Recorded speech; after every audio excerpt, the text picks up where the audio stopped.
Boca del Río, Veracruz. 20 de septiembre de 2011. 2 camionetas abandonadas. 35 cadáveres mutilados, arrojados como desechos humanos bajo un puente, en plena luz del día. Algunas víctimas estaban semidesnudas, otras con evidentes signos de tortura. La escena era grotesca, pero no accidental. Junto a los cuerpos, una narcomanta colgaba como una sentencia. Esto les pasará a todos los que apoyen al cártel de Sinaloa. Grupo Matacetas, brazo armado del CJNG. Esa no fue una masacre más, fue un mensaje. Fue el disparo inicial de la guerra más brutal que México jamás haya visto. Las raíces del poder. Del polvo al imperio. Para entender esta guerra, hay que regresar al inicio. A las montañas áridas de Sinaloa en los años 60. Allí germinó una semilla. Un campesino visionario llamado Pedro Avilés Pérez creó una red inédita para el tráfico de marihuana. Su innovación fue simple pero brillante: usar aviones pequeños para burlar la frontera. Avilés no fue un simple criminal, fue un estratega. Su éxito atrajo a hombres con aún más ambición: Miguel Ángel Félix Gallardo, Rafael Caro Quintero, Ernesto Fonseca Carrillo. Juntos formarían la nueva élite del narcotráfico. En 1978 Avilés murió a tiros en un operativo. Pero el negocio no murió con él, solo cambió de manos. Guadalajara, donde el polvo se hizo oro. Félix Gallardo, apodado el jefe de jefes, fundó el cártel de Guadalajara. Su golpe maestro ocurrió una noche en un bar de Culiacán. Un piloto colombiano le habló de una nueva droga, la cocaína. Era más rentable, más adictiva, más deseada. Gallardo comprendió de inmediato el futuro. Forjó lazos con carteles colombianos y diseñó rutas que atravesaban México como venas abiertas. Pronto, la cocaína inundó Estados Unidos y Guadalajara se convirtió en el centro logístico del narcotráfico mundial. Pero el asesinato del agente de la DEA Enrique Kiki Camarena en 1985 lo cambió todo. En 1989 Gallardo fue capturado. Su imperio se desmoronó y con él la antigua estructura del narco. El ascenso del Chapo y la mutación de Sinaloa. Tras la caída de Gallardo surgieron nuevos jefes. Entre ellos, uno sería leyenda: Joaquín el Chapo Guzmán. Chapo no reinventó el narco, lo sistematizó. Dividió el cartel en células, delegó poder, construyó túneles, submarinos y pistas clandestinas. Su modelo funcionaba como una franquicia criminal. El cártel de Sinaloa, bajo su liderazgo, se expandió con inteligencia y corrupción. Controlaban puertos, políticos, policías. Pero lejos de la prensa y los reflectores, algo nuevo estaban haciendo: Jalisco, donde el silencio se convirtió en fuego. En 2009, el cártel del Milenio colapsó tras la captura de su líder, Óscar Orlando Nava Valencia. De sus restos surgieron dos grupos, la Resistencia y los futuros CJNG. Su líder, un hombre sin fama, sin leyenda, pero con una mente letal. Nemesio Oseguera Cervantes, alias El Mencho, ex policía, ex convicto, vendedor de aguacates.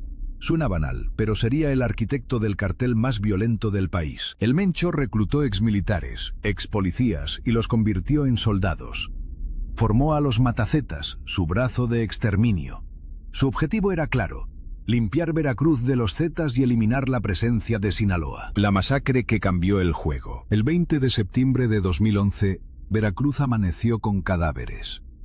35 cuerpos mutilados arrojados bajo el bulevar Ávila Camacho. No fue solo una advertencia, fue una declaración de guerra. CJNG señalaba a Sinaloa como traidor, acusándolos de colaborar con autoridades. Sinaloa los acusaba de romper acuerdos. La federación, la frágil alianza entre cárteles, se rompió. Ahora era todos contra todos. Guadalajara arde. El golpe a los Coronel. En marzo de 2011, Martín Beltrán Coronel, sobrino de Nacho Coronel, ex aliado de Chapo, fue asesinado. No fue un ajuste de cuentas, fue un golpe simbólico. El CJNG declaraba que Sinaloa no tenía espacio en Jalisco. Con ese asesinato comenzó una nueva etapa: la guerra sin reglas. Tecnología, terror y propaganda. CJNG no era un cartel tradicional. Era un ejército con narrativa. Usaban redes sociales para intimidar, publicar ejecuciones, reclutar sicarios. Produjeron contenido visual más perturbador que cualquier serie. Sus vehículos blindados, apodados monstruos, circulaban libremente. Mientras Sinaloa confiaba en la corrupción, CJNG apostaba por la fuerza bruta. En pocos meses controlaban Veracruz. Sinaloa tuvo que responder o morir. La autopista de los cuerpos. Mayo de 2012. 49 torsos decapitados aparecen en Nuevo León. No hay cabezas, no hay nombres. El país entra en shock. ¿Fueron los Zetas? ¿Fue CJNG? ¿Fue Sinaloa para culpar a otros? Nadie lo sabe con certeza. Pero el mensaje era claro. En esta guerra, la vida humana no vale nada. El cerebro financiero. Los Queenies. El CJNG tenía músculo, pero también cerebro. Los Queenies, dirigidos por Abigail González Valencia, cuñado de El Mencho, se convirtieron en la red financiera del cartel. Lavaban dinero usando empresas fachada, criptomonedas y exportaciones legales. Transformaron al CJNG en una corporación criminal global. Puerto Vallarta. Tocar al hijo del Chapo. 15 de agosto de 2016. Un restaurante de lujo. Fiesta de cumpleaños de Iván Archibaldo Guzmán, hijo de El Chapo. De repente, sicarios del CJNG irrumpen. En 3 minutos secuestran a Iván y Jesús Alfredo, los Chapitos. El mundo narco se paraliza. Desde su celda, El Chapo pide ayuda a El Mayo Zambada. Se inicia una negociación silenciosa. Algunos dicen que se pagó con toneladas de droga. Otros que se intercambió por el hijo del Mencho, encarcelado en Estados Unidos. Lo cierto es que los soltaron. Pero el mensaje fue brutalmente claro. Ya no hay intocables, expansión global y la batalla del fentanilo. Después del secuestro en Puerto Vallarta, la guerra entre CJNG y Sinaloa alcanzó una nueva dimensión.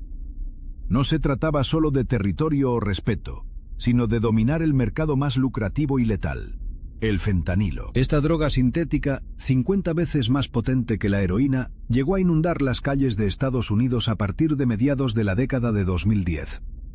Con laboratorios clandestinos esparcidos por México, ambos cárteles compitieron ferozmente por el control de su producción y distribución. El fentanilo prometía ganancias astronómicas con un mínimo de logística comparado con la cocaína tradicional. Sin embargo, su uso masivo provocó una crisis sanitaria devastadora, causando miles de muertes por sobredosis.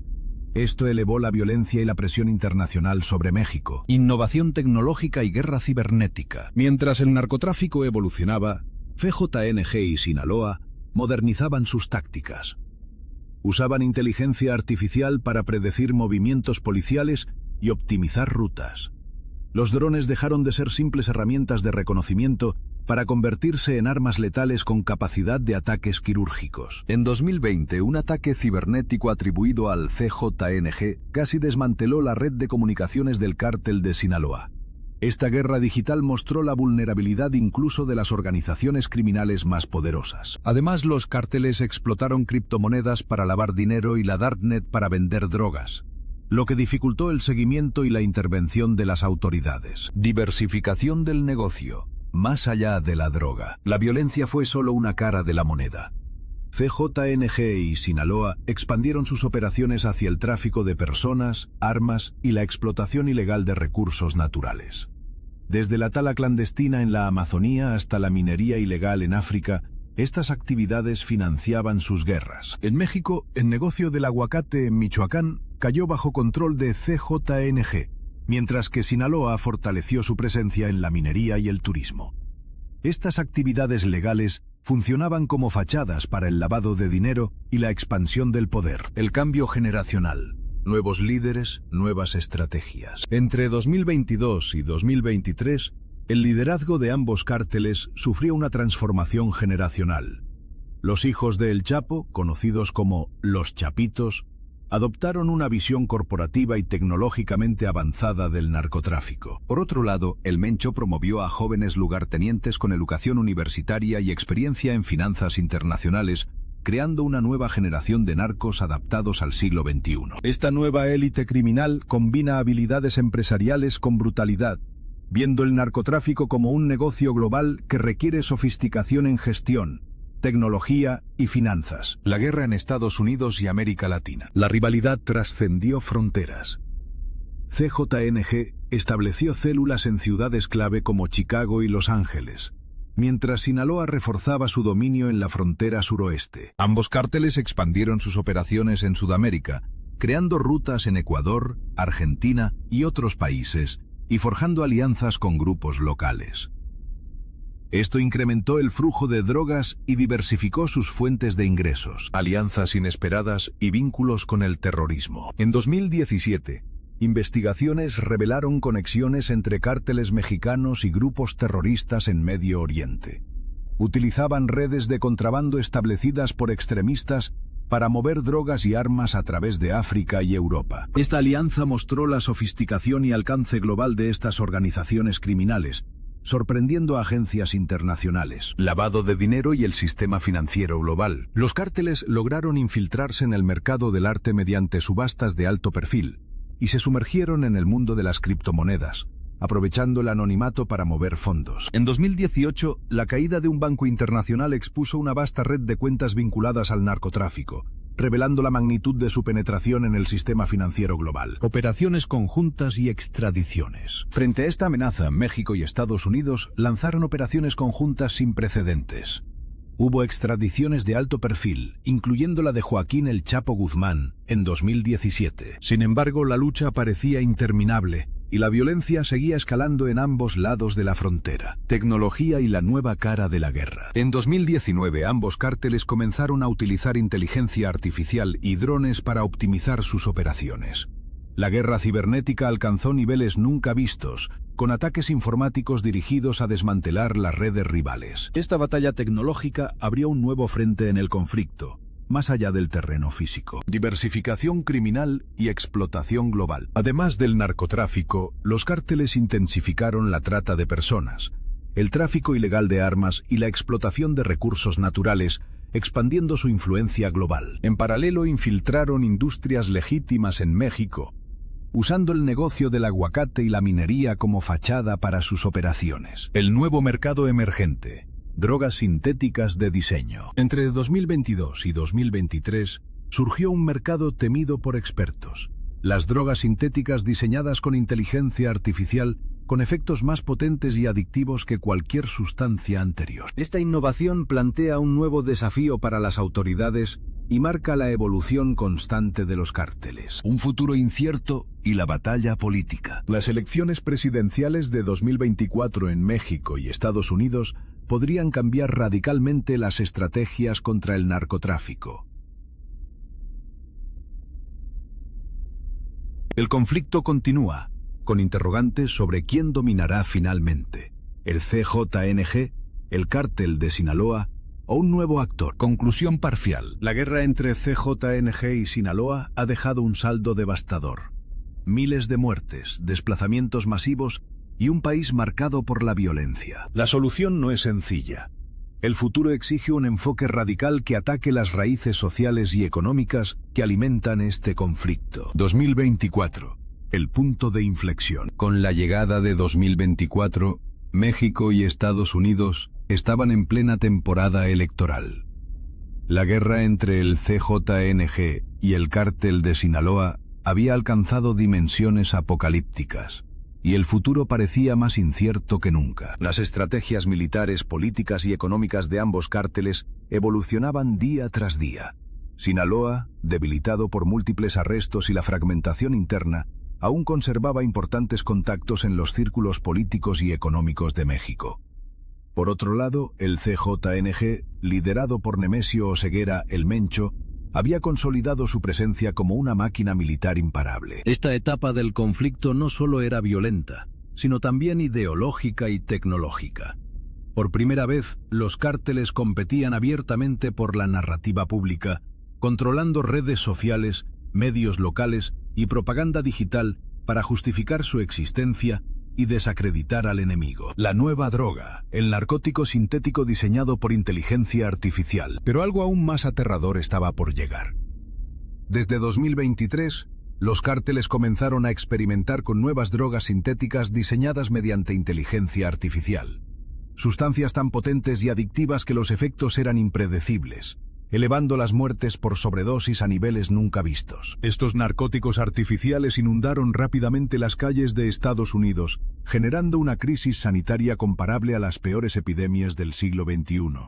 Ambas organizaciones se lanzaron a una carrera frenética por captar a los mejores químicos y expertos en tecnología para dominar este mercado emergente. Guerra tecnológica.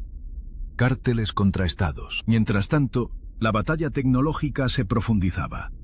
Los drones armados se convirtieron en algo habitual en enfrentamientos urbanos y los ataques cibernéticos contra agencias gubernamentales crecieron exponencialmente. Los cárteles comenzaron a desafiar directamente al Estado mexicano y a agencias estadounidenses mediante sabotajes digitales, ataques a redes eléctricas locales y espionaje electrónico avanzado. El CJNG, en particular, mostró una capacidad sorprendente para vulnerar sistemas de vigilancia gubernamentales, creando zonas enteras libres del control oficial donde podían operar impunemente. Por otro lado, Sinaloa prefirió usar sus habilidades informáticas para proteger sus propias redes financieras, manteniendo su flujo de capital internacional casi intacto. Traiciones internas y nuevas alianzas criminales. La fragmentación interna del cártel de Sinaloa llevó a una reconfiguración completa del mapa criminal. Los Chapitos, hijos de Joaquín Guzmán, enfrentaron múltiples traiciones de antiguos aliados. Ante esto, decidieron forjar alianzas inesperadas con grupos rivales como el Cártel del Golfo y hasta células disidentes del CJNG, con el único fin de sobrevivir. Por su parte, el Mencho enfrentó una creciente presión internacional que lo llevó a fortalecer sus alianzas en Sudamérica, especialmente en Ecuador, Colombia y Venezuela. Estas redes internacionales proporcionaron nuevas rutas logísticas, manteniendo el flujo constante de drogas hacia Europa y Asia, lo que elevó aún más su poderío financiero. La crisis humanitaria. Desplazados y autodefensas. La violencia provocada por ambos cárteles generó una ola de desplazamiento humano sin precedentes en México. Miles de familias abandonaron sus hogares en Michoacán, Guerrero, Jalisco y Zacatecas, creando verdaderos pueblos fantasma. Frente a la pasividad gubernamental, muchos pobladores organizaron grupos de autodefensa, tratando desesperadamente de resistir a la barbarie de los cárteles. Estos grupos civiles, sin embargo, fueron rápidamente infiltrados o corrompidos, convirtiéndose muchas veces en herramientas indirectas de los propios carteles que juraron combatir. La intervención internacional, presión global y operaciones encubiertas. Estados Unidos, alarmado por la situación, intensificó operaciones conjuntas con México. La DEA y agencias especiales desplegaron operaciones encubiertas destinadas a debilitar financieramente a ambos cárteles, realizando capturas espectaculares y desmantelando redes de lavado en países europeos y asiáticos. Estas acciones internacionales tuvieron éxito parcial, logrando golpes importantes como la captura de operadores clave de los Queenies y confiscaciones récord de drogas sintéticas. Pero la estructura central de ambos cárteles permaneció relativamente intacta. El golpe psicológico, propaganda, miedo y control social. Ambos cárteles entendieron que la clave para controlar territorios ya no radicaba solo en la violencia física, sino también en la psicológica. Usaron campañas mediáticas para sembrar terror entre la población civil, vídeos impactantes mostrando ejecuciones públicas y torturas, y mensajes directos amenazando a periodistas, activistas y políticos. CJNG perfeccionó su aparato propagandístico mediante la difusión de vídeos virales, destacando su poderío militar y protección a comunidades específicas. Por otro lado, Sinaloa apostó por mantener una imagen de orden y paz en las regiones bajo su control, intentando ganar apoyo civil mediante ayuda social y donaciones públicas. El costo social. Generaciones perdidas. El daño social de esta guerra alcanzó dimensiones catastróficas. Una generación entera creció normalizando la violencia extrema y aspirando a ingresar en estos grupos criminales, viendo en ellos la única alternativa viable de ascenso económico. La educación pública colapsó en múltiples regiones, reemplazada por escuelas informales financiadas por los cárteles, donde jóvenes eran formados desde temprana edad en tácticas militares, manejo de armas y tráfico de drogas. Una nueva generación de sicarios adolescentes surgió, aún más despiadada y menos predecible. Corrupción política, el enemigo invisible. En México la corrupción alcanzó niveles críticos. Alcaldes, gobernadores e incluso candidatos presidenciales fueron acusados públicamente de estar financiados por CJNG o Sinaloa.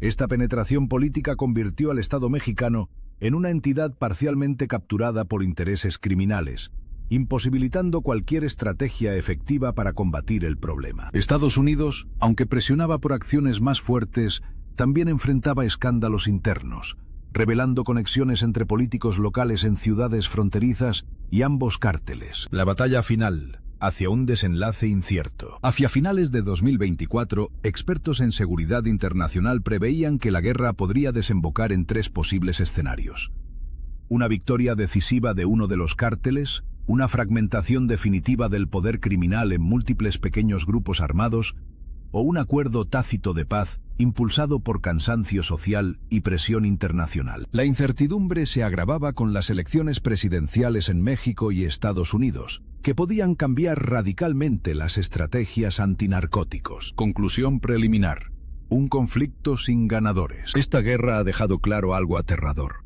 Ningún cartel ganará verdaderamente. Las víctimas son los ciudadanos comunes, atrapados en un ciclo infinito de violencia y desesperación. Solo mediante un cambio profundo en las políticas internacionales y nacionales, atacando la pobreza, desigualdad y corrupción, será posible imaginar un México y un mundo donde estas guerras ya no sean necesarias. La pregunta sigue en pie. ¿Quién será el último en pie? ¿CJNG con su poderío militar? ¿Sinaloa con sus conexiones globales? ¿O surgirá una nueva fuerza aún más terrible? La respuesta aún no se conoce, pero lo que está claro es que esta guerra sin alma ya ha marcado para siempre a generaciones enteras. La sombra de un Estado fallido. A medida que la guerra entre el CJNG y el cártel de Sinaloa se prolongaba, los cimientos del Estado mexicano comenzaban a resquebrajarse. Regiones enteras se convertían en zonas sin ley, donde ni el ejército ni la policía se atrevían a entrar sin autorización informal de los propios cárteles. En estos territorios, la autoridad real no era el gobierno, sino el crimen organizado. El control que los cárteles ejercían sobre sectores de la población no solo se debía al terror, sino también a la provisión de servicios. En múltiples municipios, el CJNG o Sinaloa financiaban carreteras, dispensarios médicos, despensas alimenticias y hasta seguridad local. A cambio exigían lealtad absoluta. Los alcaldes del narco y el voto comprado. La influencia criminal alcanzó niveles nunca antes vistos en la política local. Cientos de alcaldes fueron electos gracias a financiamiento directo de los carteles, quienes imponían condiciones claras: proteger las rutas de tráfico, callar a los periodistas y nombrar jefes policiales confiables. En algunos estados, los narcos imponían directamente a los candidatos, controlaban las urnas y amenazaban votantes.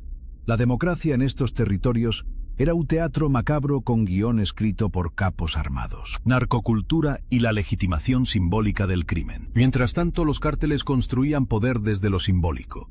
Narcocorridos, influencers, vídeos virales, series de televisión e incluso videojuegos glorificaban la figura del narco. El Mencho y los Chapitos no eran simples criminales. Se convirtieron en iconos culturales, modelos aspiracionales para millones de jóvenes.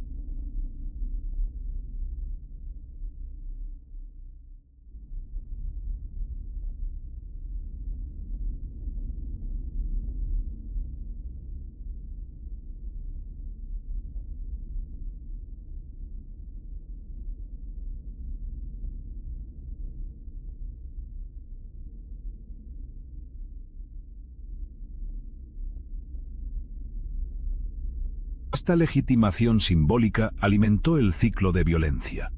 En barrios marginados, ser narco ya no era una opción desesperada, era un sueño. El fenómeno de los niños sicarios y la infancia en guerra. Uno de los fenómenos más perturbadores de los últimos años fue la incorporación sistemática de menores de edad como sicarios, halcones y extorsionadores.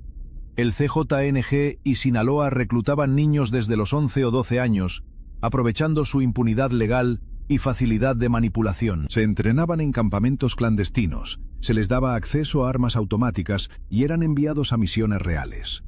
Algunos fueron filmados ejecutando a enemigos como parte de campañas de propaganda. Una generación entera quedó marcada por la sangre desde la infancia. Mujeres en el narco. Víctimas, líderes y verdugos. Las mujeres también fueron arrastradas al conflicto. Muchas fueron víctimas de trata, esclavizadas por sicarios y vendidas entre cárteles. Pero también surgieron figuras femeninas de poder, operadoras financieras, jefas regionales, incluso sicarias reconocidas por su brutalidad. La figura de la buchona, la mujer del narco con estética lujosa, vida ostentosa y presencia en redes sociales, se volvió parte del imaginario popular. Esta doble narrativa de víctima y victimaria mostró la complejidad del papel femenino en el mundo narco. La frontera, un colapso binacional. En la frontera norte, ciudades como Tijuana, Ciudad Juárez, Reynosa y Matamoros se transformaron en escenarios de guerra. Las rutas del narcotráfico se cruzaban con el tráfico humano, el contrabando de armas y el lavado de dinero. El caos era compartido. Tanto México como Estados Unidos enfrentaban consecuencias directas. A pesar de los esfuerzos de cooperación, las agencias estadounidenses chocaban con la corrupción estructural del lado mexicano. Los túneles bajo la frontera seguían operando. Los puertos marítimos eran vulnerables, y la demanda de drogas en Estados Unidos seguía siendo el motor principal de la guerra. Los laboratorios del infierno. Fentanilo y muerte invisible. Los laboratorios de drogas sintéticas se multiplicaron a lo largo del país. En lugares tan remotos como Durango, Guerrero o Chiapas, ingenieros químicos produjeron toneladas de fentanilo y derivados aún más potentes. Las mezclas eran probadas en poblaciones pobres, generando brotes de sobredosis locales. Las ganancias de estas drogas de bajo costo y alto efecto superaron incluso a la cocaína. Pero su impacto fue devastador. Cuerpos sin vida aparecían en las calles de ciudades estadounidenses mientras los cárteles celebraban ingresos récord. Colapso ecológico, narcodeforestación y minería ilegal. Otra dimensión ignorada del conflicto fue su impacto ambiental. El CJNG y el cártel de Sinaloa deforestaron miles de hectáreas para sembrar amapola, construir pistas clandestinas o instalar laboratorios. En Michoacán, Jalisco y Nayarit, los bosques desaparecían a ritmo alarmante. Además, ambos grupos se infiltraron en la minería, extrayendo ilegalmente oro, litio y otros recursos. Estos minerales eran exportados con facturas falsas o fundidos con metal legal. El crimen ya no solo mataba personas, sino también ecosistemas enteros. La era de los hackers del narco. En 2024, un nuevo tipo de sicario comenzó a destacar: el hacker. Jóvenes expertos en sistemas fueron reclutados por los cárteles para espiar a rivales, vulnerar cámaras gubernamentales, interceptar llamadas de la DEA y manipular registros oficiales. En algunos casos, hackearon sistemas de justicia para borrar órdenes de aprehensión o modificar procesos judiciales. El CJNG incluso intentó infiltrar servidores del ejército mexicano. La guerra ya no se peleaba solo con rifles, sino con líneas de código. Periodismo bajo fuego. Matar la verdad. México se consolidó como uno de los países más peligrosos del mundo para ejercer el periodismo. Entre 2018 y 2024, más de 90 periodistas fueron asesinados. La mayoría cubría temas de seguridad, corrupción o narcotráfico. Los cárteles no solo asesinaban, sino que también cooptaban medios, pagaban campañas de desinformación y manipulaban la narrativa pública. En muchos municipios ya no existía prensa libre, solo voceros del narco. Las redes internacionales. El crimen como empresa global. La expansión global de los cárteles alcanzó nuevas fronteras. En África Occidental, grupos aliados del narco mexicano controlaban puertos clave para exportar droga a Europa. En Asia, se establecieron lazos con mafias chinas para importar precursores químicos. En Europa, especialmente en España y Países Bajos, los cárteles abrieron rutas secundarias y crearon redes logísticas propias. Sinaloa mantuvo su estructura de células semiautónomas, mientras el CJNG operaba con jerarquía casi militar. Religión, rituales y control espiritual. En regiones controladas por el crimen, el vacío espiritual fue ocupado por cultos, supersticiones y santos populares. La Santa Muerte, Jesús Malverde y otros símbolos narcos ganaron presencia. Sicarios hacían rituales antes de matar. Altares improvisados aparecían en las calles. El narco construyó su propia cosmovisión, una mezcla de religión, fatalismo y poder absoluto. La muerte era moneda diaria, la vida un lujo efímero. El fin o el principio de algo peor. Hacia finales de 2024, el panorama era desolador. El Mencho seguía prófugo. Los chapitos resistían. El gobierno mexicano hablaba de pacificación, mientras las cifras de homicidios seguían al alza. Algunos analistas advertían que el conflicto ya no era entre dos cárteles, sino entre un Estado colapsado y una nueva forma de gobierno criminal. Otros preveían una fragmentación aún mayor, con nuevos grupos surgiendo de las ruinas. Epílogo. Lo que no se ve en las series. Ni Netflix ni Hollywood pueden capturar la verdadera dimensión de esta guerra. No hay héroes, no hay finales felices, solo muerte, corrupción y una sociedad al borde del colapso. La historia del FJNG y el cártel de Sinaloa no es una serie de acción. Es una tragedia nacional. Y su final aún no se ha escrito.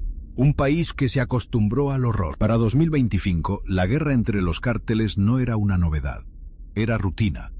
Balaceras a plena luz del día, cuerpos colgados de puentes, explosiones de coches bomba, desapariciones masivas. La sociedad mexicana había aprendido a sobrevivir ignorando el fuego cruzado. Las alarmas dejaban de sonar, las sirenas se volvían parte del paisaje sonoro, y los noticieros ya no diferenciaban entre noticias y necrológicas. El país se había adaptado al horror. La violencia ya no sorprendía, solo desgastaba. La economía del narco, un monstruo insaciable. El narco no solo destruye, también construye y alimenta. En muchos estados del país, la economía depende directa o indirectamente del dinero sucio. Restaurantes, constructoras, transporte, agricultura, incluso eventos deportivos y espectáculos, todos conectados con capital ilícito. El CJNG y Sinaloa no son solo organizaciones delictivas, son estructuras económicas paralelas al Estado. Generan empleo, pagan sueldos, ofrecen préstamos, cobran impuestos. Su presencia es tan masiva que retirarla de golpe significaría el colapso financiero de regiones enteras. En ciertos municipios, los habitantes ni siquiera distinguen entre gobierno y cártel. Ambos regulan, castigan, protegen y exigen. Una generación huérfana de Estado. Las juventudes que crecieron durante esta guerra no conocen un país sin narco. Para ellos, el narco no es un actor externo, sino parte del ecosistema social. Muchos jóvenes no creen en las instituciones, ni en las universidades, ni en el voto. Creen en lo que ven: camionetas blindadas, dinero rápido, respeto forzado y una jerarquía clara. Este desdén por la vida institucional ha vaciado la democracia. Cada año, la participación electoral disminuye. La desconfianza crece. La apatía se vuelve resistencia silenciosa. Los cárteles no solo ganan territorios, ganan mentalidades. El narcotráfico como poder cultural. La cultura narco ha colonizado el imaginario colectivo. Ya no es solo violencia, es identidad. Jóvenes que visten como narcos, hablan como narcos, piensan como narcos. El lenguaje, la música, los gestos, incluso la estética visual, todo está permeado por esta influencia. Los cárteles producen contenido audiovisual, financian músicos y controlan influencers. La guerra no se libra solo en las calles, sino también en los algoritmos. Cada canción viral, cada vídeo en TikTok o Instagram puede ser propaganda velada. El narco ya no necesita comunicados, tiene trending topics. Los desplazados invisibles. El éxodo interno mexicano. Cientos de miles de mexicanos han sido desplazados por la violencia del narco. Son campesinos, comerciantes, maestros, estudiantes que abandonaron sus hogares huyendo del fuego cruzado, las extorsiones o las amenazas directas. Muchos viven en campamentos improvisados o se integran silenciosamente a zonas urbanas. No tienen reconocimiento oficial. No son refugiados internacionales ni desplazados legales. Son los nadies de la guerra. Viven en el limbo, entre la esperanza de volver y el terror de ser olvidados. La salud mental en un país traumatizado. El impacto psicológico de la violencia ha sido devastador. Generaciones enteras sufren de estrés postraumático, ansiedad, insomnio, paranoia. Las zonas más afectadas presentan tasas elevadas de suicidios, adicciones y enfermedades psicosomáticas. Pero el sistema de salud mental en México es precario. Hay menos de un psiquiatra por cada 100.000 habitantes en muchas regiones. El trauma se acumula, se transmite, se normaliza. Las heridas no se ven, pero sangran. Justicia a medias. la impunidad como norma. Más del 90% de los crímenes relacionados con el narco no son resueltos. Ni investigaciones, ni juicios, ni sentencias. La impunidad no es la excepción, es el sistema. Las víctimas no denuncian por miedo. Los policías no investigan por órdenes superiores. Los jueces no condenan por presión. El silencio es moneda de cambio, y la justicia, una promesa incumplida. Los desertores del narco, vivir después del infierno. Algunos logran salir. Ex sicarios, ex operadores financieros, ex halcones que huyen del cartel para empezar de nuevo. Pero su destino no suele ser feliz. Viven perseguidos, estigmatizados y con miedo constante. Sus testimonios son fragmentados, a veces contradictorios, pero todos coinciden en algo. Una vez dentro, nunca se sale del todo. El Mencho y los Chapitos no perdonan traiciones. Los desertores suelen acabar desaparecidos, suicidados o silenciados. Pocos logran sobrevivir lo suficiente como para contar su historia. El poder detrás del poder. Empresarios, banqueros, militares. Detrás de cada cártel hay una red de complicidades que incluye empresarios respetables, banqueros internacionales, exgobernadores y militares activos.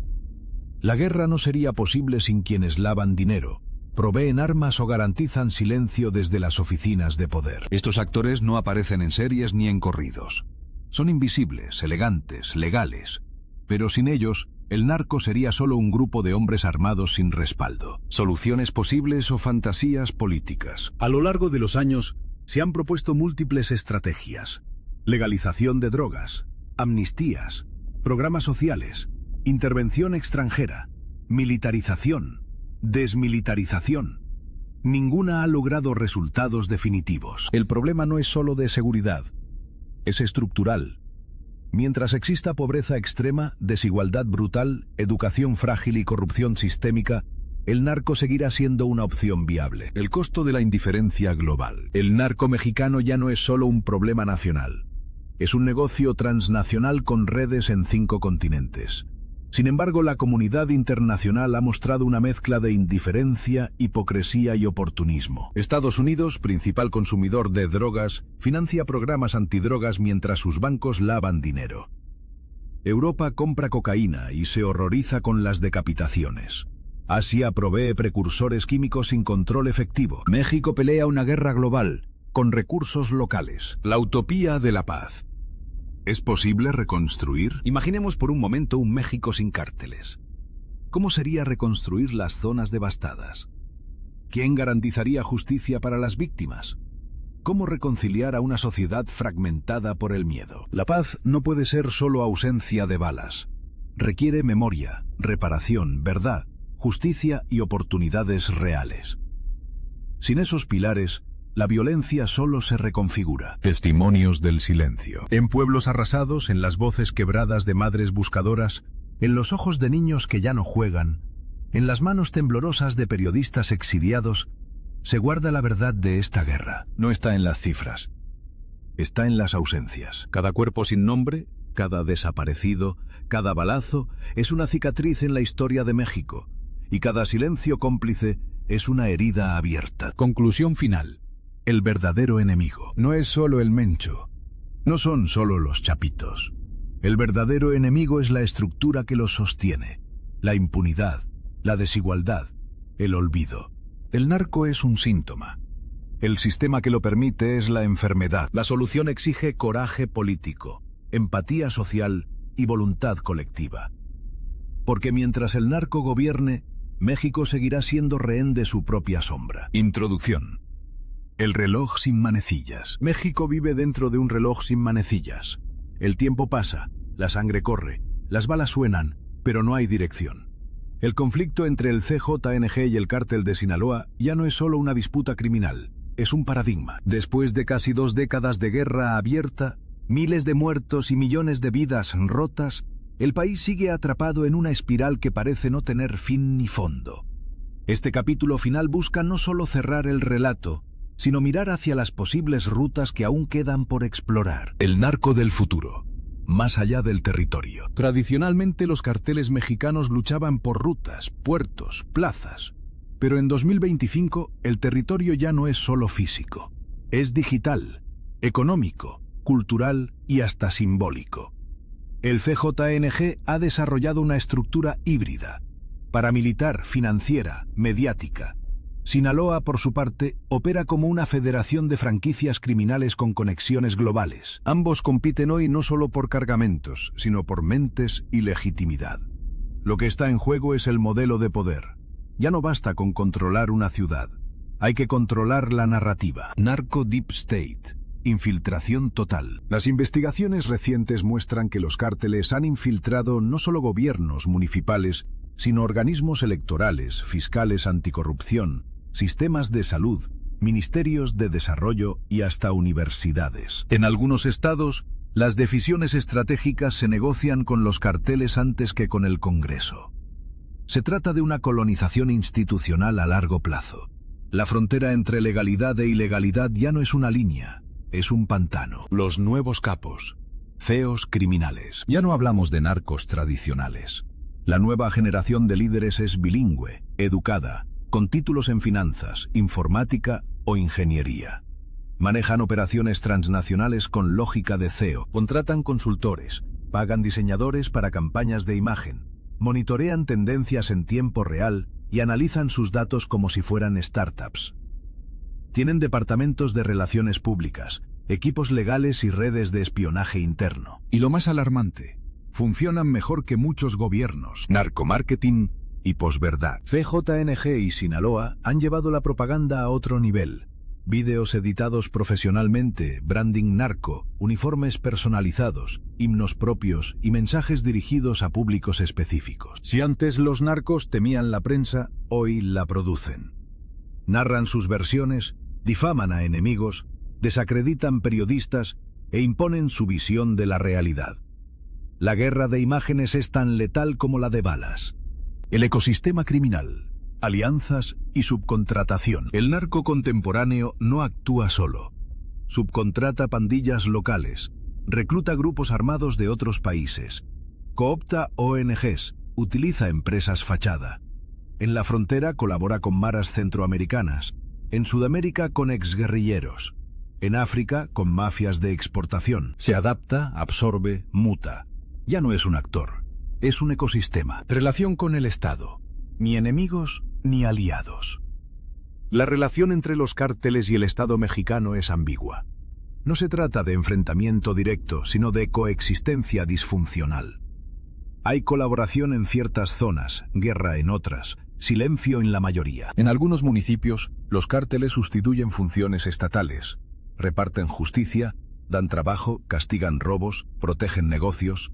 En otros operan en conflicto abierto con autoridades federales. Es un equilibrio frágil basado en corrupción, miedo y cálculo político. El dinero, la raíz profunda. La guerra contra el narco ha sido fallida en parte porque nunca atacó su raíz, el sistema financiero. Los bancos que lavan dinero siguen operando. Las empresas fachada cambian de nombre, no de dueño. Las transferencias cruzan países en segundos, pero el control tarda años. Los flujos económicos del narco son tan sofisticados que a menudo superan los controles de Hacienda, la UIF o la DEA. La globalización facilitó el crimen, pero no su persecución. Desigualdad y destino. El narco se nutre de la desigualdad estructural. En un país donde millones viven sin acceso a salud, educación o vivienda digna, el narco ofrece sentido, pertenencia y poder. No es solo crimen, es subsistencia. Las promesas vacías del Estado contrastan con las certezas brutales del crimen. Mientras eso no cambie, el narco seguirá reclutando más que las universidades. La militarización fallida. Desde Felipe Calderón hasta hoy, la estrategia predominante ha sido militar. Más soldados, más armas, más cuarteles, pero los resultados son claros. Más violencia, más muertos, más impunidad. El ejército, además, ha sido también infiltrado, dividido y en algunos casos cooptado. La idea de que la fuerza puede derrotar al crimen es insostenible si el crimen es parte del sistema. Alternativas reales. Políticas públicas con dientes. Frente a este panorama, algunos expertos insisten en un nuevo enfoque. Despenalización gradual de algunas drogas. Programas masivos de empleo joven. Reforma profunda del sistema judicial. Inversión real en salud mental y educación rural. Autonomía fiscal para municipios no infiltrados. Estas medidas, aunque complejas, podrían debilitar el ecosistema narco desde la base. No se trata de ganar la guerra, sino de vaciarle el agua al pez. Perspectiva internacional. La mirada que incomoda. México no pelea solo. Lo hace mientras Estados Unidos consume la droga, Europa lava el dinero, Asia exporta precursores y África provee rutas. La hipocresía global ha sido constante. Condenar con una mano mientras se negocia con la otra. La verdadera solución requiere responsabilidad compartida. Reducir demanda, vigilar finanzas, cooperar sin imposiciones y entender que el narco es un síntoma global de un modelo económico roto. Justicia transicional. La idea prohibida. Algunos juristas han sugerido aplicar esquemas de justicia transicional, similares a los usados en conflictos armados. Esto implicaría comisiones de verdad, reducción de penas a cambio de colaboración real, reparación integral a víctimas, amnistías parciales bajo condiciones. La idea es polémica. Muchos la consideran impunidad disfrazada, otros el único camino hacia un país reconstruible. La narrativa oficial versus la realidad de las fosas. El gobierno mexicano suele presentar cifras, capturas, decomisos, pero la realidad está en las fosas comunes. Más de 50.000 cuerpos sin identificar, decenas de miles de desaparecidos, familias enteras buscando huesos en montes, desiertos, patios. La verdad no está en los informes. Está en la tierra removida por madres, hermanas, esposas que cavan con las manos. Memoria y resistencia. El país que no se rinde.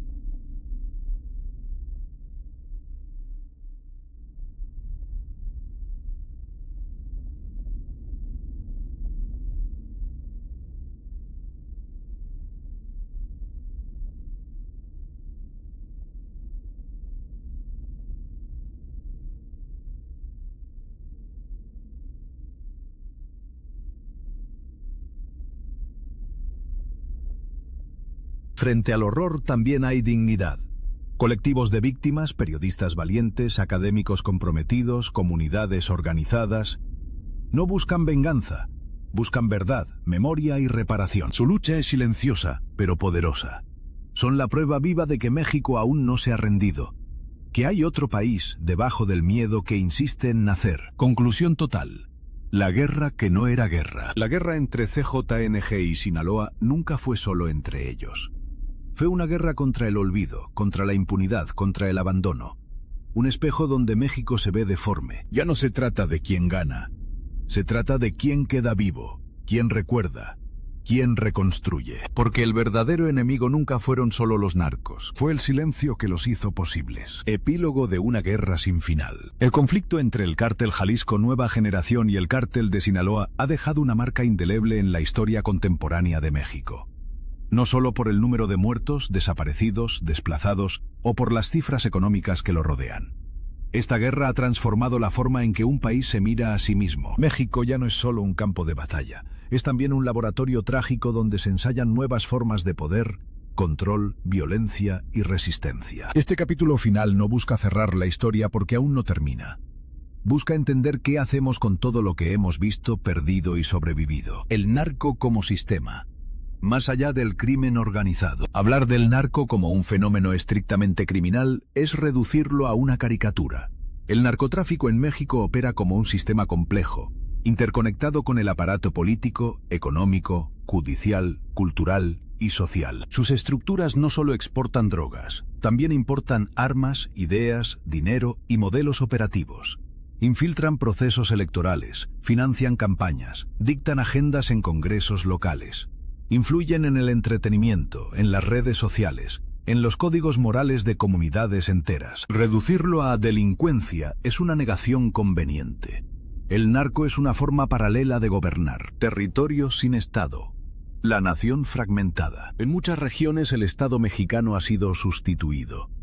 Las funciones básicas, seguridad, justicia, arbitraje, mediación, están en manos del crimen organizado. Estos territorios no son necesariamente zonas de guerra. Algunos viven en una paz extraña, impuesta por un narco local que regula la vida con brutalidad pero eficiencia. La violencia disminuye, pero al precio de la libertad. En otros casos, la guerra es constante. Municipios donde la autoridad cambia cada semana, según quien tenga más armas, más dinero o más contactos en el centro. Carteles como aparatos ideológicos. El FJNG y el Cártel de Sinaloa no solo usan armas, usan símbolos, lenguajes, narrativas. Se presentan como defensores del pueblo, castigadores del injusto, proveedores donde el Estado no llega. Financian fiestas patronales, dan dinero a escuelas, protegen a algunos comerciantes. A cambio, piden silencio. O peor, adhesión emocional. En ese contexto, la gente común, el ciudadano de a pie, no siempre sabe distinguir entre Estado y narco. Ambos cobran, ambos castigan, ambos prometen. Tecnología criminal. El futuro que ya llegó. El uso de inteligencia artificial por parte de los cárteles ha crecido exponencialmente. Modelos predictivos, sistemas de análisis de comportamiento, software para rastrear operativos policiales. No se trata de ciencia ficción, ya está ocurriendo. Los cárteles usan Big Data para gestionar rutas de tráfico, detectar traidores, optimizar sus estructuras financieras. Sus operaciones son más precisas, más silenciosas, más peligrosas. El crimen dejó de ser artesanal. Hoy es tecnología aplicada al poder letal. Guerra psicológica, entre TikTok y Telegram. La guerra narco también se pelea en pantallas. FJNG y Sinaloa invierten recursos en construir su propia imagen pública. Vídeos en redes sociales, canales privados, mensajes directos a comunidades vulnerables. La propaganda es sofisticada, emocional y segmentada. Se presentan como invencibles, pero también como cercanos, humanos, necesarios. Apelan a la desesperanza social, al vacío institucional, a la sed de respeto. Controlan narrativas porque saben que el miedo se combate con espectáculo. Cultura del narco, del corrido al algoritmo. La narcocultura ha mutado. Ya no es solo el corrido sangriento. Es el vídeo musical, el filtro de Instagram, la cuenta verificada. La figura del narco es aspiracional, especialmente en zonas donde el Estado solo llega con violencia o promesas vacías. El lenguaje cotidiano está infiltrado. Frases, gestos, códigos. Los niños juegan a ser el Mencho o el Chapo. Los adolescentes replican rutinas de entrenamiento vistas en TikTok. La violencia se convierte en contenido. El contenido en identidad. ¿Y los cuerpos? La crisis forense interminable. Más de 55.000 cuerpos sin identificar. Cientos de fosas clandestinas. Miles de familias buscando a sus desaparecidos sin apoyo, sin recursos, sin justicia. La crisis forense es una tragedia paralela. No hay personal suficiente, ni laboratorios, ni voluntad política. Los cuerpos se pudren en refrigeradores sin nombre. La muerte se vuelve administración burocrática. Y cada familia, una isla de dolor navegando en un océano de negligencia. El papel de las madres buscadoras. Las madres buscadoras se han convertido en el símbolo más poderoso de la resistencia civil. Armadas con palas, agua y fe, recorren el país cavando la tierra en busca de huesos, prendas, rastros. Son la voz que incomoda, el rostro que desarma, la pregunta que el Estado no puede responder. ¿Dónde están? Han encontrado más cuerpos que muchas fiscalías. Son las guardianas de la memoria, las cronistas del horror, las únicas que nunca se rinden. Violencia sexual y género. Las otras guerras. El narco también tiene rostro de mujer. No solo como buchonas o sicarias, sino como víctimas sistemáticas de violencia sexual, trata, esclavitud.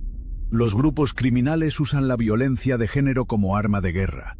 Mujeres secuestradas como castigo. Niñas entregadas como botín, esposas ejecutadas como mensaje. Pero también hay resistencia, redes de mujeres que se protegen, denuncian, organizan, porque el patriarcado criminal no se cae solo, se tumba. Cárteles, política y elecciones. Cada elección es una batalla. Candidatos asesinados, partidos infiltrados, estructuras cooptadas. En muchos casos, los cárteles eligen antes que la ciudadanía, no siempre con sangre, a veces con dinero. A veces con amenazas sutiles, a veces con alianzas estratégicas. La democracia mexicana no está muerta, pero sí herida, vigilada, extorsionada. Religión narco, santos, rituales y fe armada. El narco tiene su propia teología.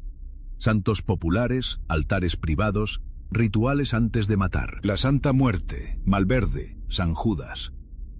No como religión institucional, sino como escudo espiritual. La violencia necesita legitimidad, y el culto ofrece sentido a lo absurdo. No es solo superstición, Es teología del poder armado. Lo que viene. Escenarios posibles. Escenario de intensificación. Los cárteles se fortalecen aún más. La violencia escala. El Estado se replega. Escenario de colapso fragmentado. Los grandes carteles se fragmentan en células más pequeñas, más volátiles, más impredecibles. Escenario de pacto informal. Acuerdos subterráneos entre crimen y gobierno para regular el caos. Escenario de intervención internacional. Presión global fuerza una reconfiguración radical. Escenario de justicia social real. Inversión masiva, reconstrucción del tejido, reforma profunda del sistema. México en el espejo. Este relato no es solo sobre el narco. Es sobre un país frente a su reflejo más cruel. El FJNG y el cártel de Sinaloa no son entidades externas. Son productos, reflejos y también síntomas. La guerra sin alma sigue, pero también sigue la resistencia. El México que duele no es el único. También existe el México que lucha, que canta, que recuerda. Ese México, aunque fragmentado, nunca se rinde. ¿Qué aprendimos después de tanto horror? Tras más de 2 décadas de guerra, miles de muertes, desplazamientos, secuestros, masacres, corrupción institucional y una nación fracturada, México está obligado a preguntarse, ¿qué hemos aprendido? ¿Hay algo que sirva como lección entre las cenizas? ¿O estamos condenados a repetir el ciclo una y otra vez? Esta parte final no es un cierre definitivo porque el conflicto sigue, pero sí busca extraer las verdades incómodas, urgentes y esenciales que esta guerra silenciosa y a veces ruidosa nos ha revelado. Primera lección. El narco no nace en el crimen, nace en la desigualdad. Ningún niño nace sicario. Ninguna familia sueña con convertirse en célula operativa. Pero cuando no hay agua, ni escuela, ni seguridad, ni futuro, el crimen se vuelve opción, y luego destino. El narcotráfico no se alimenta solo de cocaína, sino de pobreza, abandono y desesperanza. Los cárteles crecieron donde el Estado no llegó. O llegó tarde. O llegó con uniforme y miedo, no con justicia y esperanza. Segunda lección. La guerra sin estrategia es solo espectáculo. Desde 2006, los gobiernos mexicanos han combatido el narco con fuego, pero sin inteligencia. Detenciones espectaculares, operativos ruidosos, despliegue militar, pero sin atacar las estructuras financieras, sin reforzar los sistemas judiciales, sin políticas sociales paralelas. El resultado, más violencia, más impunidad, más poder para los cárteles. No basta con capturar a un capo si al día siguiente hay 3 candidatos para sustituirlo. Tercera lección. El miedo es una forma de control. Los cárteles entendieron que el terror no solo elimina enemigos, también administra poblaciones. Una cabeza colgada en un puente silencia a un barrio. Una ejecución pública enseña lealtad. Una narcomanta educa más que 1000 discursos. El miedo como estrategia es eficaz, pero solo si el otro lado, el Estado, no ofrece protección real. Cuarta lección. La impunidad es el arma más poderosa. No hay cártel más peligroso que la impunidad. Cuando los delitos no se castigan, se repiten. Cuando las víctimas no obtienen justicia, se resignan. Cuando los corruptos no caen, los honestos abandonan. El crimen organizado no teme a las balas. Teme a los jueces imparciales, a los fiscales valientes, a los testigos protegidos. Y en México eso casi no existe. Quinta lección. Las madres sostienen al país. Las madres buscadoras han hecho más por la verdad que muchas instituciones juntas. No tienen presupuesto, armas ni protección. Solo una pala, una foto y una promesa. Han encontrado fosas, identificado restos, construido redes, preservado memoria. Mientras el Estado calla, ellas excavan. Mientras los medios se distraen, ellas resisten. Sexta lección. La cultura también es campo de batalla. El narco no solo se impone con fusiles, también con canciones, series, memes, leyendas, ídolos. Ha infiltrado la estética, el lenguaje, los deseos. Ha creado una narrativa donde el criminal es héroe, el Estado es inútil y la violencia es legítima. Combatir al narco también es reconstruir el sentido cultural de lo justo. Séptima lección. La frontera no divide, conecta. La frontera norte no es una barrera. Es un puente criminal. Armas que entran, drogas que salen, dinero que regresa. Cárteles mexicanos operan en más de 40 estados de Estados Unidos. Y aún así, el discurso oficial insiste en muros. La solución real está en la coordinación binacional y en la reducción de la demanda, no en más concreto. Octava lección. El silencio también mata. Periodistas silenciados, activistas amenazados, jueces intimidados, ciudadanos autocensurados. El silencio se volvió una forma de supervivencia. Pero también una forma de complicidad. Hablar es peligroso. Pero callar ha costado miles de vidas. Novena lección. El crimen sí tiene rostro, estructura y lógica. No es solo caos. El CJNG y el cártel de Sinaloa tienen jerarquías, protocolos, finanzas, planes a largo plazo. Funcionan como corporaciones violentas.